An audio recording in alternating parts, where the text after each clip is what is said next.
psixoloji xəstəxanada yatan bir dəlini sağalıb deyə evə buraxırlar. Həkim son dəfə onu yoxlayır. Hə filan kəs, sən artıq tam sağalmısan. Artıq bilirsən ki, sən qarğıdalı deyilsən, sən insansan. Elədir? Bəli, doktor. Çox şükür beynim açılıb, mən insanam, qarğıdalı dənəsi deyiləm, mən gedə bilərəm evə. Əlbəttə get, uğurlar sənə. Dəli sevinə-sevinə qapıdan çıxır. Amma cəmi bir dəqiqə keçməmiş qapı təpi ilə açılır. Dəli rəngi ağarmış, tənginəfəs halda qışqıra-qışqıra özünü içəri atır, gizlənməyə yer axtarır.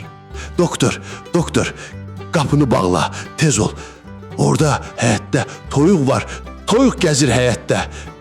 Kişi, sən nə danışırsan? Biz bayaq danışmadıq mı? Sən axı bilirsən ki, sən qarğıdalı deyilsən, insansan. Toyuq sənə nə edəcək? Dəli gözləri bərələ qalmış halda həkimə baxır və qışqırır. Ay doktor, mən bilirəm ey insanam, mən başa düşürəm qarğıdalı deyiləm, amma o toyuq bunu bilmir axı, birdən məni dimdikləyər.